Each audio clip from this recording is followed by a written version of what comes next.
মাওলানা সাইফুর রহমান সাইদি রসুলের ভালোবাসা আমরা কিভাবে অর্জন করব, আমরা কি করব যদি আপনি সংক্ষেপে বলেন।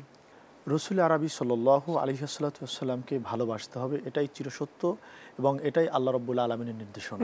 জি, আল্লাহ রাব্বুল আলামিন স্পষ্ট করে দিয়েছেন, যদি তোমরা আমাকে পেতে চাও, আমার কাছে আসতে চাও, তোমরা ভালোবাসা অর্জন করতে চাও, অর্থাৎ এটা দ্বারা একদম ক্লিয়ার কাট কথা যে আপনাকে বুঝে নিতে হবে যে আপনি যদি জান্নাতে যেতে চান, আপনি যদি কিয়ামতের ময়দানে রোজ মাহশরে আল্লাহ রাব্বুল আলামিনের দিদার চান, সকল কিছুর পরিভাষা হচ্ছে আল্লাহর নবীকে ভালোবাসা। অর্থাৎ নবীকে যদি আপনি রাজি খুশি করতে পারেন, নবী যেই সিলেবাস, যেই থিম আপনাকে দিয়েছে, আমাকে দিয়েছে, এইগুলো যদি আমরা অনুকরণ করি তাহলেই আল্লাহ রাব্বুল আলামিন রাজি খুশি হয়ে যাবেন। সুন্দর বলতেছিলেন, এখানে আয়াতে যেই কথাটা বলা হয়েছে ফাত্তাবিউনি, ইত্তেবার কথা, অনুসরণের কথা, আনুগত্যের কথা, অনুসরণ। রাসূল যেভাবে টুপি পরেছেন অনুসরণ হয়, দাড়ি রেখেছেন অনুসরণ হয়, অনুসরণ করলেই কিন্তু ভালোবাসা অটোমেটিক সৃষ্টি হয়ে যায়। আমরা আর কিভাবে অনুসরণ করতে পারি যদি আপনি বলেন। হ্যাঁ, বিজ্ঞ উপস্থাপক, আপনি দেখেন যে আমরা যদি রসুল আরবি সাল্লাল্লাহু আলাইহি ওয়াসাল্লামকে অনুসরণ করতে চাই তাহলে আমাদেরকে ফিরে আসতে হবে আউলিয়া কেরামের জীবনের দিকে। কারণ আমরা রসুল আরবি সাল্লাল্লাহু আলাইহি ওয়াসাল্লামকে দেখি নাই, পাই নাই। আমরা হাদিসের মাধ্যমে রসুল আরবি সাল্লাল্লাহু আলাইহি ওয়াসাল্লামের জীবন কর্ম আমরা পেয়েছি, পড়েছি।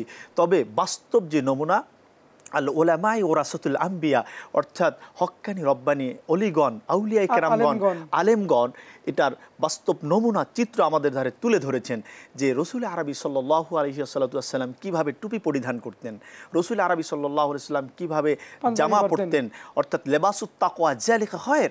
এরপরে রসুল আরবি সাল্লাল্লাহু আলাইহি ওয়াসাল্লাম কীভাবে রাস্তা দিয়ে হাঁটতেন, কীভাবে খাইতেন, কীভাবে মেসওয়াক করতেন, কীভাবে নামাজ পড়তেন, কীভাবে ঘুমাইতেন এবং কীভাবে মুরব্বীদেরকে সম্মান করতেন, ছোটদেরকে স্নেহ করতেন, অন্যায় অবিচার জুলুম থেকে একটা মানুষকে কিভাবে দূরে সরে থাকতে হয়, রসুল আরবি সাল্লাল্লাহু আলাইহি ওয়াসাল্লামের জীবনকর্ম পরিচয় আমরা যদি এটাই দেখতে পাই। আপনাকে একটা বিষয় আমি বলি, যেহেতু রমজান মাস চলছে, সামনে আমাদের ঈদের মৌসুম, রমজানের শেষে আমরা ঈদ উদযাপন করব। রসুল আরবি সাল্লাল্লাহু আলাইহি ওয়াসাল্লাম ঈদের দিনে সকল সাহাবায়ে কেরামদেরকে নিয়ে কথা বলতেছিলেন। এমনি মুহূর্তে আল্লাহর নবী হাদিস বর্ণনা করলেন যে লা ইউমিনু আহাদুকুম হাত্তা আকুনা আহাব্বা ইলাইহি মিন ওয়ালিদিহি ওয়া ওয়ালাদিহি ওয়ান নাসি আজমাইন।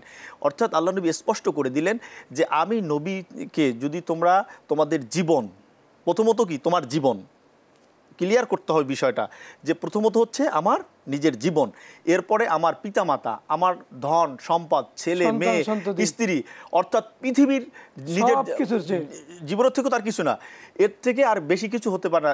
এর থেকে যতক্ষণ না পর্যন্ত আমি নবীকে বেশি ভালোবাসবো ততক্ষণ আমি পরিপূর্ণ মুমিন হতে পারবো না।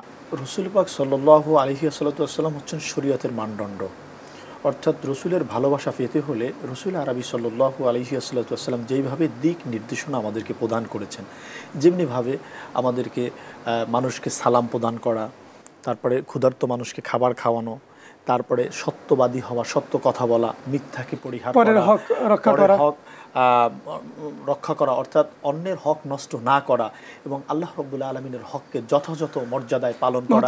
সুন্দর বলেছেন আপনি, রাসূলের প্রেম অর্জন করার জন্য কোরআনুল কারীম কিন্তু তেলাওয়াতের বিকল্প নেই। আপনি দেখেন রমজান মাস কোরআন নাজিলের মাস, আল্লাহ রাব্বুল আলামিন বলছেন ওয়াইজা তুলিয়াত আলাইহিম আয়াতু জাদাতুহুম ঈমানা, অর্থাৎ যখন কোনো মুমিন ব্যক্তির কাছে কোরআন তেলাওয়াত করা হয়, কোরআন পড়া হয়, আল্লাহ রাব্বুল আলামিন বলেন যে ওই মুমিন ব্যক্তির ঈমানকে আল্লাহ বৃদ্ধি করে দেন, তার ঈমান বৃদ্ধি পেতে থাকে। তো রমজান মাস যখন চলে আসছে, আপনি দেখেন একটা অক্ষর যদি আপনি পড়েন, একটা হরফ যদি আপনি পড়েন, তাহলে আপনি 10টা নেকি পাচ্ছেন। এটা হলো আমাদের কমন একটি আমল। কিন্তু রমজান মাসে আপনার সাবআ মিআদ, অর্থাৎ 700 এরপরে আপনার আমল অনুযায়ী বিগয়র হিসাব আল্লাহ কত দিবেন তার কোনো হিসাব নাই। এরপরে রসুলের ভালোবাসা পেতে হলে রসুল আরবি সাল্লাল্লাহু আলাইহি ওয়াসাল্লাম রমজান মাসে ইতিকাফ করতেন। রসুল আরবি সাল্লাল্লাহু আলাইহি ওয়াসাল্লাম কদরের জন্য তিনি বেশি বেশি আমল করতেন। এমনকি রমজানের শেষের দশকে এসে আল্লাহ রসুল সাল্লাল্লাহু আলাইহি ওয়াসাল্লাম কোমরে গামছা বেঁধে নিতেন এবং দুনিয়ার মোহমায়াকে তিনি পরিহার করে। গামছা বেঁধে মানে নেওয়ার মানে আসলেই গামছা বাঁধতেন না, কিন্তু কোমরটাকে শক্ত করতেন ইবাদতের জন্য, মানসিকভাবে প্রস্তুতি দেন। যেমন আল্লাহ বলছেন, আল্লাহর হাবিব বলছেন যে মান কামা রমাদান ঈমানান ওয়া ইহতিসাবান, আবার বলছেন মান কামা লাইলাতুল কদর ঈমানান ওয়া ইহতিসাবান গফিরা লাহু মা তাকাদ্দামা মিন জামবি। অর্থাৎ আল্লাহ রাব্বুল আলামিন এর হাবিব এখানে বলছেন মান কমা, অর্থাৎ কমা দাঁড়ান, দাঁড়িয়ে ইবাদত করা। এই দাঁড়ানো ইবাদতটা কি?